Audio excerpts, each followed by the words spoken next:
Hello everyone. कैसे हैं आप सब? आई होप आप बहुत अच्छे हैं और अपनी स्टडीज़ भी बहुत अच्छे तरीके से कर रहे हैं। जैसे कि आपको पता ही है कि अभी ईएमआरएस की वैकेंसीज़ आई हैं और ये गवर्नमेंट जॉब लेने का बहुत अच्छा मौका है, इसको हाथ से मत जाने देना।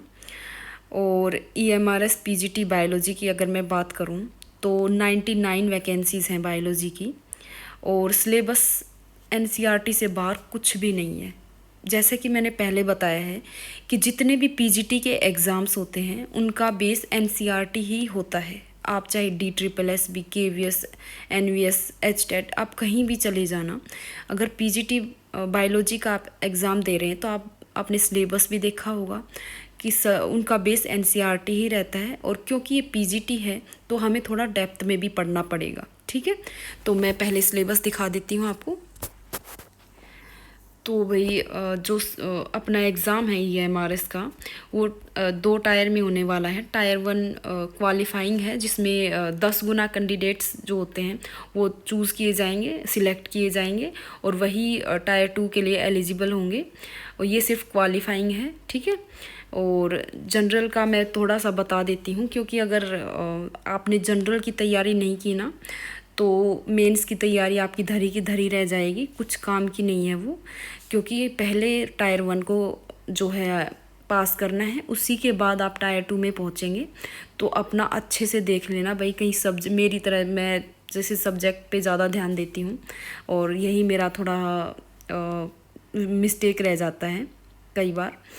तो आप अपना जो टायर 1 है वो अच्छे से करना है।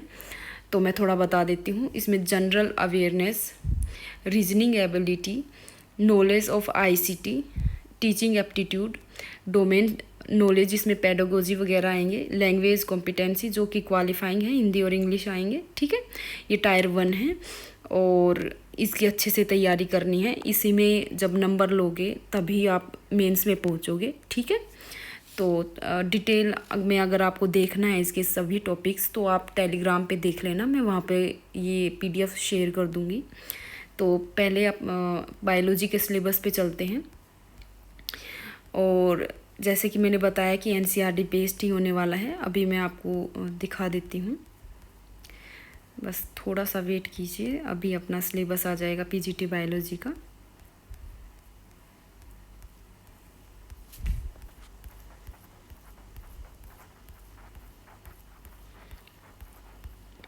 ये अपना पीजीटी बायोलॉजी का सिलेबस है। तो मैं बता देती हूँ कि पहला जो चैप्टर है एनसीईआरटी का वो द लिविंग वर्ल्ड ही है, जिसमें हमें टैक्सोनॉमी, बायनोमियल नोमेनक्लेचर वगैरह पढ़ने हैं, सिस्टमेटिक्स के बारे में हैं। और ये मतलब सभी एग्ज़ाम्स में आपको देखने को मिलेगा। DSSS में भी है, KVS में भी है। मतलब अगर आप किसी भी एक पीजीटी एग्ज़ाम की तैयारी करें तो साथ में आपके सभी एग्ज़ाम साथ में रेडी हो रहे हैं। तो जैसे कि आपको पता है कि KVS की वैकेंसीज़ भी आने वाली हैं, तो अपना इसी के साथ अपनी तैयारी करते चलो। ठीक है, तो बायोलॉजिकल क्लासिफिकेशन जिसमें 5 किंगडम हैं, उनके कैरेक्टर्स हैं। ठीक है, मोनेरा, प्रोटिस्टा, फंजाई, प्लांटिया, एनिमेलिया, इन सभी के बारे में पढ़ना है। ठीक है, प्लांट एंड एनिमल किंगडम अलग से दिए हैं, जैसे कि एनसीईआरटी का मैप है ही वैसे ही इसका सिलेबस दे रखा है। ठीक है, तो प्लांट किंगडम में मज़े की बात ये है कि कुछ टॉपिक्स एक्सक्लूडेड भी हैं, जैसे एंजियोस्पर्म है, plants life cycle, alternation of generations. मतलब हमें थोड़ा सरफेस से ही लेके चलना है, इसमें हमें ज़्यादा चीज़ें नहीं पढ़नी हैं। ठीक है, एल्गी, ब्रायोफाइटा, टेरिडोफाइटा, जिम्नोस्पर्म, ये सब तो हम करने ही वाले हैं। लेकिन कुछ एक्सक्लूडेड टॉपिक्स हैं, उनको हमें एक्स्ट्रा में नहीं करेंगे। जो दे रखा है सिर्फ उसी को करेंगे। एनिमल किंगडम दे रखा है जिसमें हम जो सभी फाइलम्स हैं, पोरीफेरस, लेंट्रेटा वगैरह सब कुछ पढ़ने वाले हैं, सिर्फ क्लास लेवल तक पढ़ने वाले हैं।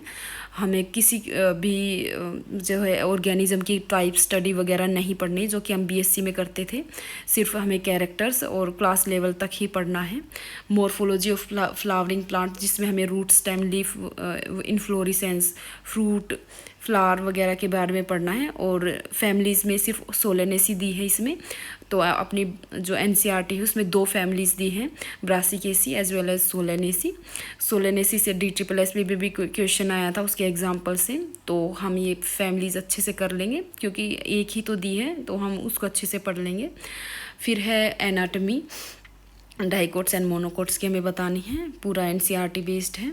फिर है स्ट्रक्चरल ऑर्गेनाइजेशन ऑफ एनिमल, जो morphology, anatomy and function of different system जैसे digestive, circulatory, respiratory, nervous and reproductive system of frog. जो पहले वाली एनसीईआरटी थी ना, ओल्ड वाली, तो उसमें फ्रॉग, कॉकरोच एंड अर्थवर्म तीनों दिए हैं, लेकिन जो नई वाली एनसीईआरटी उसमें सिर्फ फ्रॉग के बारे में है। तो अच्छी बात है कि हमें इतना सारा नहीं पढ़ना है, सिर्फ फ्रॉग का पढ़ना है, ठीक है। फिर सेल वाला पूरा चैप्टर है, एंडोमेम्ब्रेन सिस्टम वगैरह सब कुछ है इसमें, ठीक है। प्रोकैरियोट्स, यूकैरियोट सेल्स जो भी एनसीईआरटी में दिया है सभी टॉपिक्स अच्छे से करने हैं और थोड़े डेप्थ में करने हैं, ठीक है। बायोमोलिक्यूल्स में structure and function of proteins, carbohydrates, lipids, nucleic acid, enzymes वगैरह सब कुछ करना है, ठीक है। और मैं आपको बता दूं कि मैं भी ये एग्ज़ाम का फॉर्म फिल करने वाली हूँ, और अगर आप मेरे साथ तैयारी करना चाहते हैं तो आप इस चैनल के साथ जुड़ सकते हैं। मैंने इससे पहले बहुत सारे एग्ज़ाम क्लियर किए हैं, HTET, नेट, ये उनमें से कुछ हैं। तो अगर आप मेरे साथ जुड़ना चाहते हैं तो प्लीज़ ये चैनल सब्सक्राइब करें और साथ मिलकर तैयारी करेंगे इस एग्ज़ाम की, ठीक है। और फिर है सेल साइकिल एंड डिवीज़न, जिसमें माइटोसिस एंड मियोसिस हम पढ़ने वाले हैं। फिर है फोटोसिंथेसिस ऑफ हायर प्लांट्स, ये थोड़ा लंबा चैप्टर है। और साइक्लिक, नॉन साइक्लिक फोटोफॉस्फोराइलेशंस सब कुछ है इसमें, chemiosmosis, hypothesis, photo respiration and C3C4 cycle तो हैं ही, ये तो मतलब जान है इस टॉपिक की, इससे क्वेश्चन ना आए ऐसा तो कभी हो ही नहीं सकता। C3 या C4 से क्वेश्चन नहीं आ रहा, ठीक है। ये C3 cycle and C4 cycles सभी बहुत इम्पोर्टेंट है। और जैसे कि मैंने अभी जब सिलेबस एनालाइज कर रही थी, इसके लिए वीडियो के लिए रेडी कर रही थी, तब मैंने प्रीवियस ईयर क्वेश्चंस भी खोल के देखे हैं। तो memory based as well as conceptual based दोनों का तड़का मिलेगा आपको EMRS में। ऐसा नहीं है कि सिर्फ मेमोरी बेस्ड छोटे छोटे क्वेश्चंस हैं, ऐसा नहीं है, कॉन्सेप्ट भी अच्छे से पूछे गए हैं, ठीक है। और जैसे कि आप पैटर्न तो आपको पता ही है कि ऑब्जेक्टिव एंड सब्जेक्टिव दोनों ही आ रहे हैं। ऐसा नहीं है कि सिर्फ सब्जेक्टिव पेपर हो रहा है या फिर ऑब्जेक्टिव पेपर हो रहा है, दोनों ही जो मेथड्स हैं इसमें, ठीक है, objective as well as subjective, ठीक है। तो अपने को दोनों के लिए रेडी रहना है। और फिर है नेक्स्ट देखते हैं प्लांट ग्रोथ एंड डेवलपमेंट, जिसमें हमें सभी हॉर्मोन्स के बारे में पढ़ना है। Auxin, gibberellin, cytokinin, ethylene, ABA, वो उनका क्या एक्शन है, क्या फंक्शन है, सभी कुछ पढ़ना है। फिर है breathing and exchange of gases, introduction to respiratory organ in animals, जो इसमें रेस्पायरेटरी ऑर्गन्स के बारे में हम पढ़ने वाले हैं। जैसे टेरेस्ट्रियल जो ऑर्गेनिज्म है उनमें क्या रेस्पायरेटरी ऑर्गन्स हैं, ह्यूमन का हमें पूरा पढ़ना है, ठीक है। और डिसऑर्डर्स भी हमें पढ़ने हैं। फिर है बॉडी फ्लूइड्स एंड सर्कुलेशन, उसमें हार्ट वाला पूरा जो है टॉपिक है, ठीक है, हार्ट वाला पूरा चैप्टर है।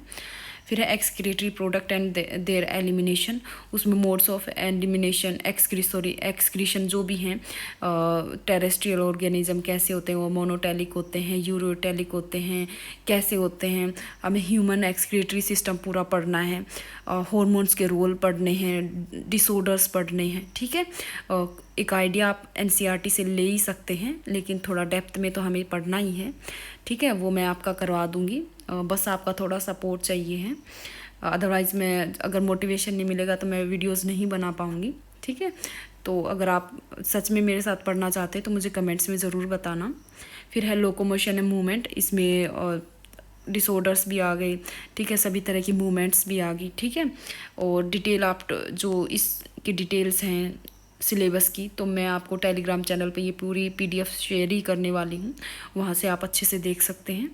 फिर है न्यूरल कंट्रोल एंड कोऑर्डिनेशन, उसमें नर्वस सिस्टम का पूरा पढ़ना है। केमिकल कोऑर्डिनेशन एंड इंटीग्रेशन, इसमें हॉर्मोन्स का, ग्लैंड्स का रोल है पूरा, वो सब कुछ आपको पढ़ना है।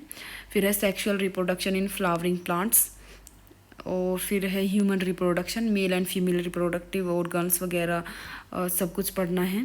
Principle of inheritance and variation, इसमें जेनेटिक्स का दिया गया है, ठीक है। कंप्लीट मेंडेलियन इनहेरिटेंस, इनके जो डिजीज़ हैं वो सब कुछ दिया गया है। म्यूटेशंस वगैरह के बारे में पढ़ना है।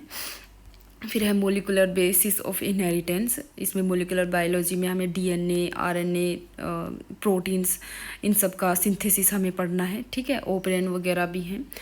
और इवोल्यूशन में हमें सभी थ्योरीज पढ़नी है, ठीक है। और डार्विन के बारे में पढ़ना है, Hardy Weinberg principle, human evolution, सिर्फ हमें ह्यूमन इवोल्यूशन पढ़ना है, और कोई जैसे एलिफेंट, हॉर्स वगैरह का इवोल्यूशन हमें नहीं पढ़ना है, सिर्फ और सिर्फ ह्यूमन का पढ़ना है, ठीक है। तो अच्छे से बता रखा है भाई, बिल्कुल सही सिलेबस बता रखा है, कोई भी कन्फ्यूज़न मेरे ख्याल से तो नहीं होनी चाहिए।